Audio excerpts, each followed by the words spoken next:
नमस्कार किसान साथियों, स्वागत है आपका आपके अपने YouTube channel DR agriculture Saini में। और किसान साथियों देखिए, मेहनता कटाई के बाद या जून जुलाई के समय बहुत सारे किसानों के अंदर ये कन्फ्यूजन रहता है कि कौन सी फसल लगाई जाए, क्या लगाई जाए, कम बजट में अच्छी फसल हो, इनकम ज़्यादा हो। तो आज उसी पर बात करेंगे और मैं आपको पूरा डिटेल में समझाऊंगा कि कैसे आप बहुत ही कम खर्चे में मात्र 30 से 35 दिन में लाखों कमा सकते हैं। जैसा कि आप थंबनेल में देख चुके हैं, आज हम बात करेंगे मेहनता कटाई के बाद या जून जुलाई में देसी मूली की खेती के बारे में। तो किसान साथियों, आपके हाथ जोड़कर रिक्वेस्ट है, अगर जो मेरे चैनल पर नए आए हैं वो चैनल को सब्सक्राइब कर दें, वीडियो को लाइक कर दें, बेल आइकन को प्रेस कर दें और वीडियो को बिल्कुल भी स्किप ना करें, तभी आप पूरी जानकारी समझ पाएंगे। अगर आपने वीडियो को स्किप कर दिया तो आप ठीक तरीके से जानकारी नहीं समझ पाएंगे। मैं बताऊँगा आपको देसी मूली की स्टेप बाय स्टेप पूरी जानकारी, बुआई से लेके उखड़ाई तक की संपूर्ण जानकारी, कितना बीज यूज़ करना है, कौन सी दवाई लेंगे, कितना खाद लगेगा और कितना जो है इसमें खर्चा आएगा। चलिए बात करते हैं और स्टार्ट करते हैं देसी मूली के बारे में। सबसे पहले आपको एक चीज़ समझनी होगी, मैंने यहाँ पर बढ़ लिया है देसी मूली। तो देसी मूली का जिक्र क्यों किया? देखिए, देसी मूली की खेती जो होती है वो साल के 12 महीने होती है, लेकिन सबसे बढ़िया और करेक्ट टाइम जो होता है देसी मूली की खेती करने का, वो जून और जुलाई के समय होता है। क्यों? जून और जुलाई के समय वाली मूली जो होती है बरसात में चलती है। उस समय बरसात में जो है साग की काफ़ी ज़्यादा डिमांड रहती है, इसलिए इसकी अच्छी बिक्री होती है और रेट और प्रॉफिट दोनों अच्छे मिलते हैं। तो हम इसी के ऊपर बात करेंगे, मैं आपको बताऊंगा स्टेप बाय स्टेप पूरी जानकारी। और देखिए, हाइब्रिड मूली हम इसलिए लगा सकते हैं क्योंकि हाइब्रिड मूली जो होती है वो उसकी बुआई अक्टूबर से होती है। अक्टूबर से लेकर मार्च तक आप उसकी बुआई कर सकते हैं। दूसरी चीज़, अगर मान लीजिए बाई चांस आप जून या जुलाई में हाइब्रिड मूली लगा भी देते हैं तो होगा क्या? पहले बात तो उसकी लंबाई आप जानते हैं काफ़ी लंबी होती है, इसलिए अगर थोड़ा सा भी पानी, बारिश का समय होता है, उसमें बारिश अगर हो गई तो आपकी मूली वहीं बहुत सड़ के ख़त्म हो जाएगी। दूसरी चीज़, देखिए उस समय साग वाली मूली बिकती है तो इसका पत्ता कटीला होता है, तो ये खाने की योग्य तो बिल्कुल होगी नहीं। दूसरी चीज़, गर्मी होने की वजह से क्या मूली इसके अंदर पड़ेगी नहीं, सलाद के काम में तो आप ले ही नहीं सकते। इसलिए मैंने आपको बताया इस समय हमेशा देसी मूली का ही यूज़ होता है। तो चलिए बात करते हैं, स्टार्ट करते हैं। सबसे पहले आपको ज़मीन तैयार करा लेनी है। ज़मीन तैयार कराने के बाद अगर आपके पास बजट है तो आप DAP 1846 या NPK 123216 दोनों में से कोई सा भी खाद ले सकते हैं, जिस हिसाब से आप यूज़ करते हैं उस हिसाब से आप यूज़ कर सकते हैं। इसके साथ में आप क्लोरोफाइरिफॉस, जिसे क्लोरो के नाम से बोलते हैं, 20% या 50-55% में दोनों में से कोई भी एक ले सकते हैं। बजट है तब, नहीं है तो कोई दिक्कत नहीं है। देखिए, खाद और क्लोरो का यूज़ मैंने इसलिए बताया क्योंकि अगर आप तरी में खाद डाल देते हैं तो आपके पौधे का जो अंकुरण होगा, तो अंकुरण जैसे ही होगा उसको अंदर ज़मीन में जो ताकत मिलेगी तो आपका पौधा जल्दी तैयार होगा और एकदम ग्रो करेगा, फास्ट ग्रो करेगा।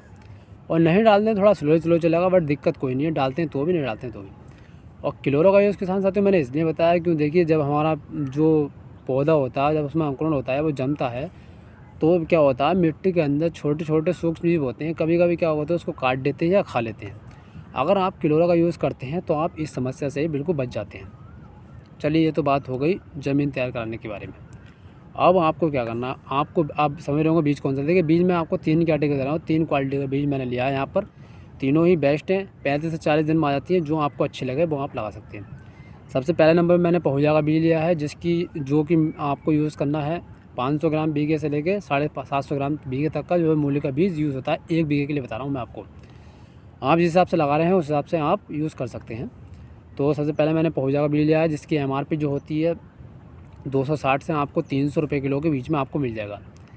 दूसरे नंबर पे एग्रो की मूली हमने ली है, पालक पत्ता, जो मैं आपको बता रहा हूँ देसी मूली। उसके जो बीज की MRP होती है वो मैं आपको बता दूँ 320 से 350 रुपये किलो के बीच में आपको मिल जाएगा। तीसरे नंबर पर लेना है अपने इंडस का, वही पालक पत्ता मूली के नाम से आता है, तो वो भी आपको 320 या 350 के आसपास मिल जाएगा। बीज का जो आपको यूज़ करना है वो आपको 500 ग्राम बीघे से लेकर 750 ग्राम बीघे तक यूज़ कर सकते हैं। इससे ऊपर आपको यूज़ नहीं करना है। इससे ऊपर अगर आप यूज़ करेंगे तो मूली थोड़ी घनी हो जाएगी, और घनी हो जाएगी तो देखिए उसमें मूली थोड़ी मोटी कम पड़ेगी। तो इसलिए 500 ग्राम से 750 ग्राम बीघे का बीज जो होता है वो बढ़िया रहता है। ये तो होगी बीज की।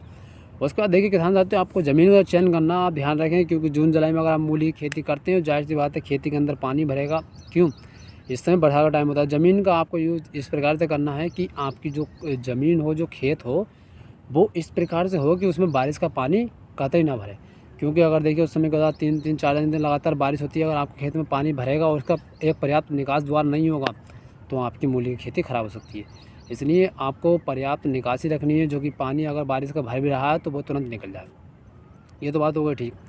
उसके बाद में जब आपकी मूली जो है 4 से 6 पत्तों के बीच में हो जाए, तब आप कोई सा भी जाइम जो आप यूज़ करते हैं बढ़िया, उसके साथ में आप यूरिया का इस्तेमाल कर सकते हैं। बस एक ही खाद आपको लगाना है, जाइम और यूरिया का इस्तेमाल कर सकते हैं। 10-15 दिन में इसका असर आ जाएगा और आपकी जो मूली होगी वो उखड़ने की हो जाएगी। और मूली के अंदर मैं बता दूं, देखिए बहुत ही अच्छा जो है प्रॉफिट है, बहुत ही कम लागत है। आप जानते हैं बीज की भी कोई कीमत नहीं होती ज़्यादा इसकी। मैं बताऊँ आपको, लागत की कोई ज़्यादा आपको दिक्कत नहीं है।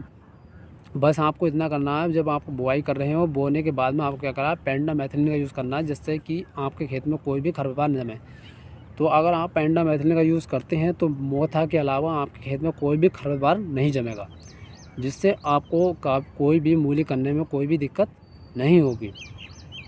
और एक चीज़ हमेशा याद रखें, पेंडामेथिलिन का स्प्रे करने के बाद 24 घंटे से पहले आपको सिंचाई नहीं करनी है। अगर 24 घंटे से पहले आप सिंचाई करते हैं तो आपकी खेती में जो है घास जम जाएगी, खरपतवार जम जाएगी, जिससे आपको फिर थोड़ी सी परेशानी हो सकती है। इसलिए पेंडामेथिलिन का यूज़ करने के बाद आप बिल्कुल भी सिंचाई जो करें 24 घंटे के बाद करें, 24 घंटे से पहले सिंचाई ना करें। तो किसान साथियों, मैंने आपको बताया मूली के बारे में स्टेप बाय स्टेप पूरी जानकारी। और देखिए मूली की फसल है, बहुत ही बढ़िया फसल है। मात्र 35 से 40 दिन में इसमें जो है प्रॉफिट शुरू हो जाता है। और इसकी जो बरसात के समय में आपकी मूली चलती है, मैंने बताया जून जुलाई में अगर आप लाएंगे तो अगस्त सितंबर में जो है आपकी मूली चलेगी, तो बरसात में चलेगी। उस समय पालक पत्ता और साग के लिए काफ़ी डिमांड रहती है। 40 से 50 रुपये किलो से कम आपको रेट नहीं मिलेगा, इस बात की गारंटी। मैं आपको मूली अपनी जब लगाऊंगा, देखिए मेरा मेहनत खड़ा पास में आप देख सकते हैं। जब मैं इसको ख़त्म करके मूली लगाऊंगा तो आपको पूरा डेमो में दिखाऊंगा किस प्रकार मैं मूली करता हूँ, किस प्रकार बाज़ार में सबसे ज़्यादा डिमांड रहती है। क्योंकि जुलाई और अगस्त के महीने में बरसात ज़्यादा होती है, सारी फसलें इस समय मारी जाती हैं, ख़त्म हो जाती है, तो हमारी जो मूली होती है मार्केट में बहुत अच्छी बिकती है, बहुत अच्छे इसके रेट मिलते हैं। और लागत तो आप जानते हैं, लागत तो सबसे कम है इसमें। बात रही है खाद में, आप मूली की खेती आराम से कर सकते हैं, कोई दिक्कत वाली बात नहीं है। तो किसान साथियों, मैं आपको सजेस्ट करता हूँ, अगर मेहनता आपका कटने वाला है या कट चुका है तो आप भी सोच रहे हैं, तो देखिए सोचिए मत, मूली की आप खेती कर दीजिए। सबसे बढ़िया प्रॉफिट है, सबसे अच्छा है, इनकम भी अच्छी है। और बहुत ही मात्र 35 से 40 दिन में इनकम इसमें शुरू हो जाती है। और लागत तो मैंने आपको बताया, कोई खास लागत नहीं आती, बहुत ही कम लागत के अंदर आप अच्छी खासी मूली की खेती कर सकते हैं। तो किसान साथियों, अगर जानकारी पसंद आई हो तो थोड़ा सा सपोर्ट करें, वीडियो को लाइक कर दें और चैनल को सब्सक्राइब कर दें। धन्यवाद।